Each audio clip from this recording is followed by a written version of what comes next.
My grandmother went into emergency surgery, so I called my parents in panic and told them she was critical. I begged them to come, but no one showed up. My dad just sent a message saying, "You're already there. You'll take better care of her." She didn't make it. A week later, at the funeral, everything changed. The pastor read her final note, and it began, "If John is here, do not," followed by my name, Maria Schaffer. At exactly 9:05 p.m. on January 16, 2025, my grandmother, Eleanor, breathed her last breath while I sat entirely alone in a sterile hospital waiting room. As a hospice nurse in Pittsburgh, I have held the hands of hundreds of strangers as they transitioned, yet I was forced to face my own grandmother's end without a single member of my family by my side.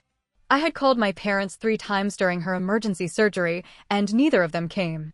18 minutes after my first frantic call, my father, John, sent a text that will be burned into my memory forever. "You are already there. We will come if she actually dies." She did die, and the cold reality of that abandonment was only the beginning of a reckoning they never saw coming.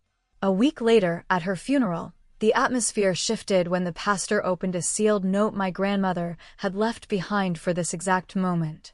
The very first line, read with a chilling clarity that echoed through the church, said, "If John is here, do not let him speak for me." My parents had no idea that Eleanor had been meticulously preparing for this day for years. They certainly didn't realize that as a professional hospice nurse, I am trained to document everything, every timestamp, every missed call, every visitor log, and every lie. If you have ever felt the sting of being abandoned by family while a loved one was fading away, you know that the grief is often eclipsed by the betrayal. This is more than a story of loss. It is a warning about what happens when the paper trail finally catches up to the people who think their neglect goes unnoticed. The nightmare truly began at 4:02 p.m. on a Thursday. I was just finishing a long shift at Three Rivers Hospice, sitting in the break room staring at a cup of coffee that had long since gone cold. My phone buzzed on the laminate table, displaying the caller ID for the UPMC Presbyterian ICU. Having been a hospice nurse for 11 years, you develop a sixth sense for the weight of a phone call. You learn to read the microscopic tremors in a voice before a sentence is even finished. The charge nurse didn't mince words as she transferred me to Dr. Lorna Fitzpatrick. The doctor's voice was clinical but urgent. She informed me that my grandmother had been brought in by ambulance 20 minutes prior with a perforated bowel and advancing sepsis.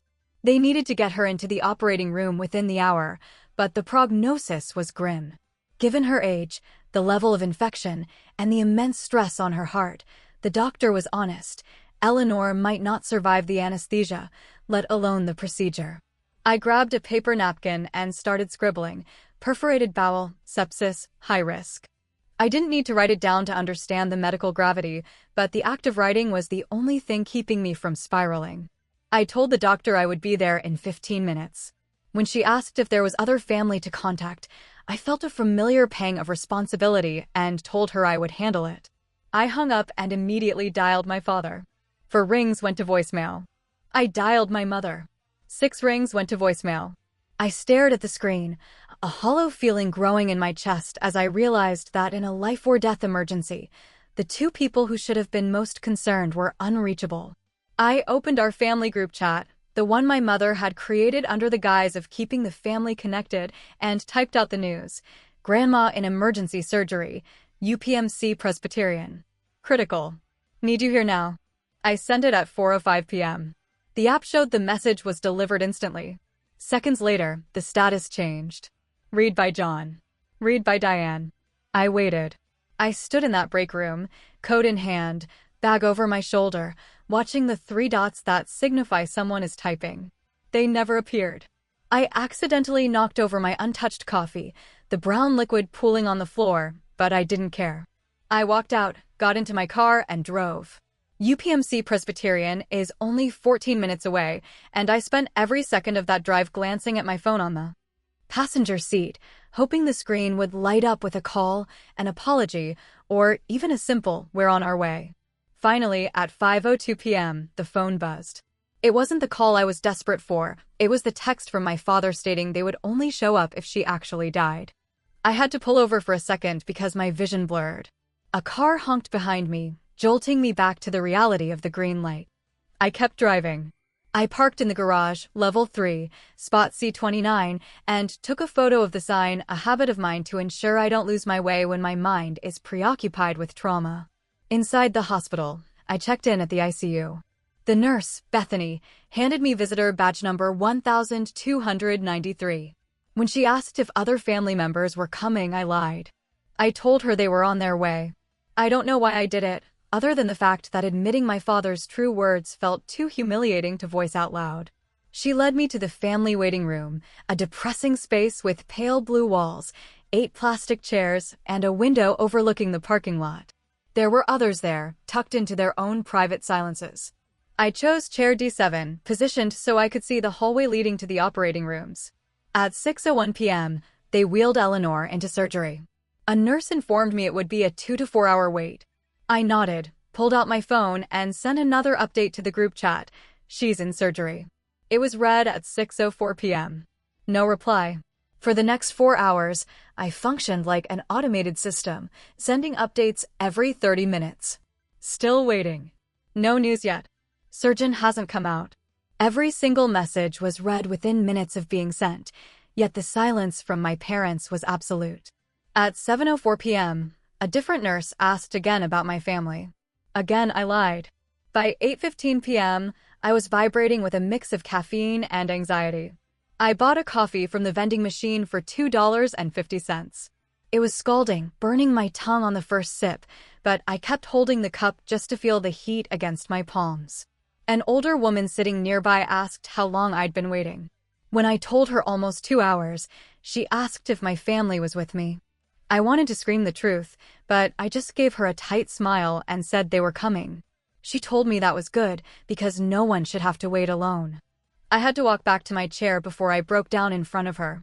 The shift changed at 9 p.m. A nurse named Gregory checked the log and saw I was still the only one there for Eleanor. He asked if I needed them to call anyone for me. I told him no, that they already knew. At 9:04 p.m., the heavy double doors of the surgical suite swung open. Dr. Fitzpatrick walked toward me, her mask hanging around her neck and her surgical cap still on. I have seen that specific look on a doctor's face 100 times in my line of work. It is the face of someone who is about to change a family's world forever. She told me she was sorry. They had done everything possible, but Eleanor's heart simply couldn't sustain the stress of the procedure. She had arrested at 9:05 p.m. and resuscitation efforts had failed. I asked if she was in pain, and the doctor assured me she was under anesthesia the entire time. I thanked her, though I don't know why. They allowed me into a small room off the ICU to say goodbye. Eleanor looked so much smaller than the vibrant woman I knew. Her hands were still warm. I sat with her for 10 minutes, whispering a promise that I would protect her legacy and make sure people knew the truth of who she was. When I finally walked out and sat on a bench by the elevators, I called my father. He picked up on the third ring. I told him Grandma didn't make it. There was a 3-second pause, I counted them, before he casually said they would handle the arrangements tomorrow. My voice cracked as I asked if that was all he had to say. He snapped back, telling me that since I work with dying people, I should be fine. He hung up. The call lasted exactly 47 seconds. I took a screenshot of the call log. My mother picked up on the second ring. I could hear the television blaring in the background of her house. When I told her the news, she sighed and said it was probably for the best because Eleanor was suffering. I corrected her, telling her it was a sudden rupture and she hadn't been suffering until that day. My mother didn't seem to care, asking what the point was in coming to the hospital if she was already gone. She told me my father would handle the details and hung up. I sat on that hospital bench for 20 minutes, staring at the wall. I didn't cry or scream there. I drove home, sat at my kitchen table, and began making a list. The next morning, my father called at 9 a.m., telling me he'd chosen a funeral home and that I should handle all the coordination since I was a nurse and knew how these things worked. He ignored the fact that I had taken emergency leave and was grieving. He just told me to do it because they trusted me.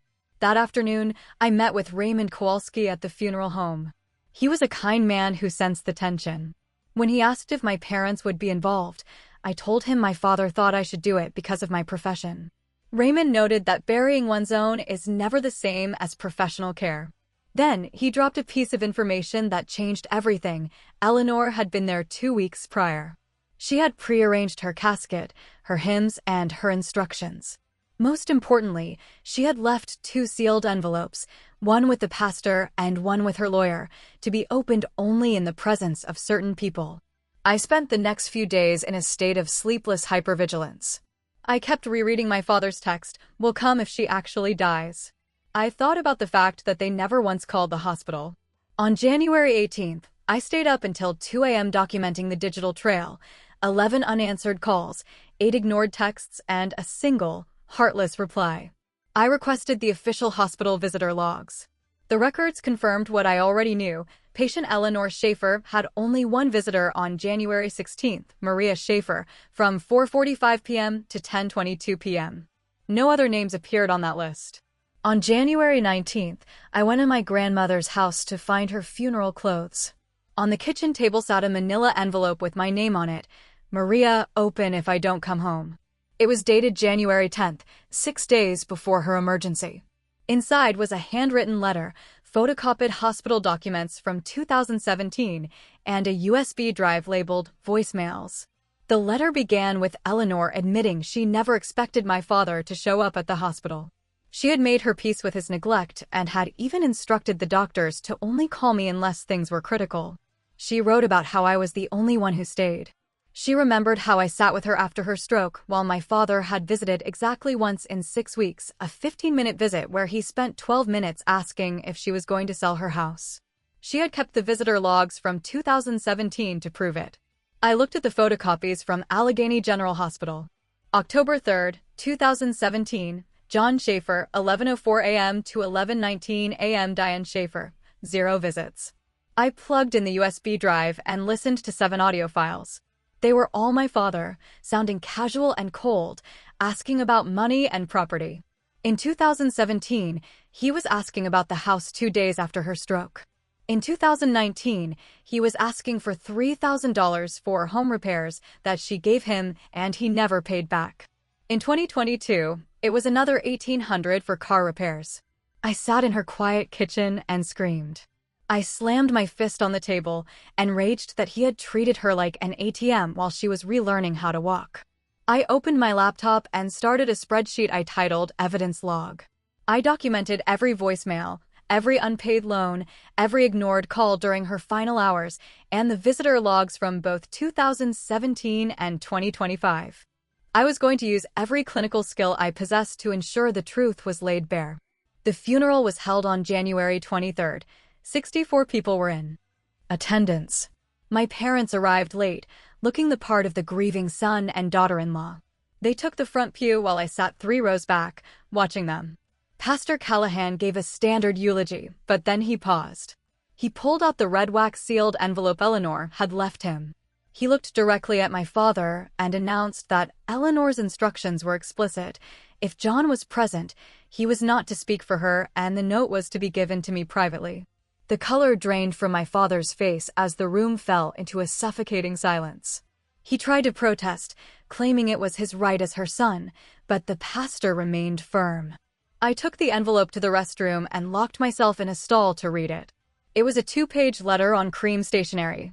Eleanor confirmed everything, the neglect, the greed, and her decision to legally bypass him. She revealed that she had given the hospital my name only because she didn't want to die waiting for a son who only cared about what she owned. She informed me that the house was now mine and that the will was already filed with her lawyer. She told me to use the logs and the recordings if he tried to fight me. I walked out of that church and sat in my car, finally letting the tears fall. They weren't just tears of grief, they were tears of clarity. But Eleanor had left one more thing behind, something I hadn't found yet that was about to strip away the last of my father's pretenses. That evening, during the traditional post-funeral gathering at her house, I stood in the center of the living room at 3:30 p.m. with the letter in my hand. My father tried to shut me down, but the pastor stood by me, ensuring I had the floor. I read the letter aloud to the 22 people gathered there. I didn't miss a single detail about the 15-minute visit or the $5,000 in unpaid loans. When I finished, the room was so quiet you could hear the clock ticking on the mantel. My father's face was a mask of rage, while my mother couldn't even look up from the floor. My Aunt Carolyn stood up and walked out without saying a word to them. My father tried to claim they were just busy, but I held up my phone and reminded him of his text, "Will come if she actually dies." I told him then and there, the house was mine, and the truth was finally out. The legal filing of the will felt like a final line in the sand, a definitive boundary drawn in the wake of my grandmother's death. I told my father plainly that if he wanted to contest it, he was welcome to try, but he should be prepared for the 6 years of meticulous receipts and documentation I had ready to present to a judge. He didn't say a word. He simply grabbed his coat and stormed out, with my mother trailing behind him without so much as a glance in my direction. Standing there in Eleanor's living room, surrounded by the quiet echoes of her life and people I barely recognized, I felt a sudden, fleeting wave of relief. It was the first time I had breathed clearly in a week. However, that peace was short-lived. 3 days later, I received a call from Gerald Pute, Eleanor's longtime attorney. He informed me that there was a second envelope Eleanor had left in his care, with strict instructions that it only be delivered to me exactly 2 weeks after the funeral. I met him at his office the following morning, where he handed me a small envelope sealed with clear tape. On the front, in her study script, it said, "Maria. Open January 30th, 2025. Inside was a handwritten note and a flash drive. The note was brief and pointed. "Maria, if you are reading this, the funeral is over and you have read my first letter. Good. Now, I need you to see what I recorded. This is the part John can never explain away. Watch it alone, then decide what to do with it. I trust you." I went home, my heart hammering against my ribs, and plugged the drive into my laptop. There was only one file, Eleanor_confession_January_8_2025.mp4. When I clicked play, the image of my grandmother appeared. She was sitting in her favorite armchair in the living room, wearing her reading glasses and a cozy cardigan, facing a camera mounted on a tripod. The timestamp confirmed this was recorded just 8 days before her emergency surgery. She began by stating her full name and the date, her voice steady and clear. She explained that she was recording this because she was tired of pretending. For 52 years, she had lied to herself, claiming John was a good man who was simply too busy to show he cared. But the 2017 stroke had stripped away her delusions. She recounted the 15-minute visit where he only spoke of real estate and the monthly 6-minute phone calls she had timed out of a desperate need to know if she was imagining his indifference. She spoke of the $5,000 he had borrowed and never repaid, money she never asked for because she didn't want to lose the fragile connection she thought they still had. She stated firmly that the house was going to me because I was the only one who stayed. I was the one who listened when she was afraid and never checked my watch. Her final words to my father in the video were devastating. "You are not a bad person, but you are not the son I needed." As the video ended and I sat there in tears, I noticed something in the background of the footage. On the bookshelf behind her sat a small, inconspicuous black device, a camera pointed directly at the sofa. I realized Eleanor hadn't just recorded a confession, she had been recording her life. I drove to her house immediately and found the tiny wireless camera still tucked between the books. It was linked to a cloud account with a password she had left for me, Maria Stays 2025. When I logged in, I found over 200 hours of footage. Most of it was just her living her quiet life, but then I found a file from December 19, 2024. I watched in horror as my parents appeared on screen while Eleanor was out. They were standing in her living room, discussing her impending death with the cold calculation of business partners. My father spoke about listing the house for $450,000 as soon as she was gone, dismissively calling me a bleeding heart who would eventually get over the grief. My mother expressed a brief moment of hesitation, not out of love, but out of fear of what people would think of them.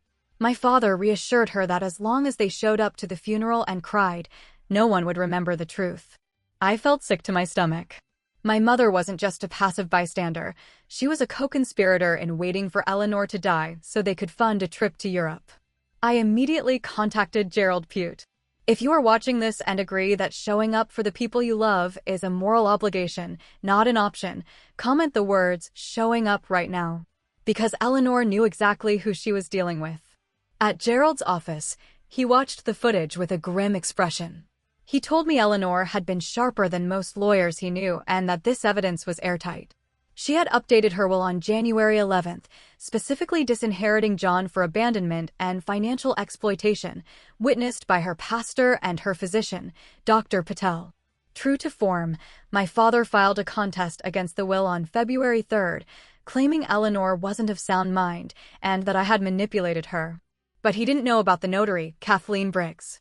She called me to report that Eleanor had prepared a signed statement on January 9th, affirming her mental competency.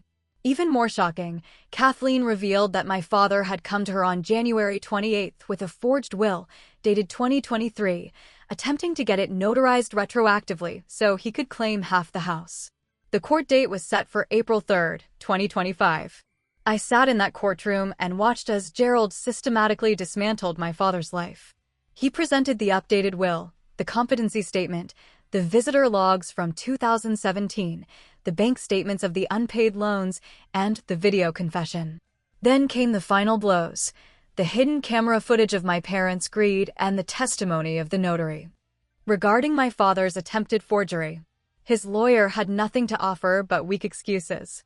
The evidence was overwhelming, and for the first time, my father's silence was forced by the weight of his own actions. On April 10th, the gavel fell, and with it, the final remnants of my father's greed were swept away. The judge dismissed the case with a stinging finality, stating that Eleanor had spent 2 years building an ironclad record of her intentions. He found no evidence of incapacity or undue influence, declaring the entire challenge completely without merit. My father stormed out of that courtroom, a man defeated by the very mother he had tried to ignore. I never heard from him again, but my mother reached out 2 months later on June 15, 2025. Her voice was a fragile shell of what it once was as she told me she was leaving him. She claimed she hadn't known the full extent of the money or the hospital neglect, that my father had convinced her I was merely exaggerating Eleanor's confusion. I reminded her, with a coldness that surprised even me, that she was on that camera footage. She knew he was waiting for Eleanor to die just to fund a trip to Europe. After a long, heavy silence, she whispered her shame, admitting she was scared of losing the house and what people would think if they were left with nothing. She asked if she could visit, confessing that she was sorry and that she had lost everything. I told her I would think about it, but the truth was I simply didn't have room for her in my life yet. By the end of that summer, the story had rippled through the St. Agnes community. My parents stopped attending the church and eventually moved to a different parish across town where their reputation wasn't stained by the truth. The house was mine legally, morally, and completely. But Eleanor had left me one final gift that wasn't about the law or the money. It was about the slow, necessary process of healing. On February 14, 2026, a day that felt unseasonably warm for Pittsburgh, I officially moved into the house. The sun broke through the clouds as I planted yellow roses in the front yard, using Eleanor's old gardening gloves that still carried the faint scent of soil and lavender hand cream. Inside, I created a memory wall. Amidst the photos of her laughing at my graduation and tending to her garden, I hung a simple silver frame containing her advance directive. It explicitly stated that only I was to be contacted or present during her final moments, and that John was to be excluded. Beneath it, I placed a plaque with a single sentence: "Dignity at the end is earned, not inherited." I didn't hide the painful truth. Eleanor had spent too long protecting people from their own failures, and I refused to make that same mistake. I used the inheritance to establish the Eleanor Schaffer Dignity Fund. In its first 6 months, we provided legal aid and documentation services to 43 seniors who had been abandoned or exploited by their families. I helped women like Dorothy and men like Harold record their own video testimonies and update their wills so that their final wishes could never be erased by a neglectful child. Every time I help a senior secure their legacy, I think of Eleanor recording that video in her living room, knowing she wouldn't see the victory but trusting that it would matter. I still work as a hospice nurse at Three Rivers, but now, when I see the warning signs, the children who only call about the house or the empty chairs in the waiting room, I tell them about Eleanor. I tell them they have options and that they don't have to die hoping someone will finally care. Recently, a woman called me about her brother who hadn't visited their dying mother in weeks, but was already asking about the property value. I told her what I tell everyone now: document everything. Not out of spite, but to protect your mother's right to choose who stands by her when the light fades. I look at the framed visitor log on my desk from January 16th, 2025, showing only my name. It isn't a wound anymore. It's my compass. Today, I am sitting at Eleanor's yellow Formica table, drinking coffee from her favorite chipped floral mug. Outside, the roses are in full bloom. I think back to that lonely night in the ICU, the lie I told the nurses, and the coffee I held just to feel something in my hands. I think of my father's text and how he only showed up for the performance of grief at the funeral, never for the person who was actually living. I think of Eleanor, who knew the world would pressure me to be the bigger person and forgive the unforgivable, so she made sure I never had to. In my living room, her video confession plays quietly in the background, ending with her thanking me for being the daughter she needed. It isn't morbid. It's a constant reminder that showing up isn't a favor, it's the entire point of being a family. Dignity isn't something you're born with, it's something you earn by staying. My grandmother taught me that you have every right to fight back against those waiting for you to fall. She fought, she won, and in the end, the only thing that mattered was who stayed. And I stayed.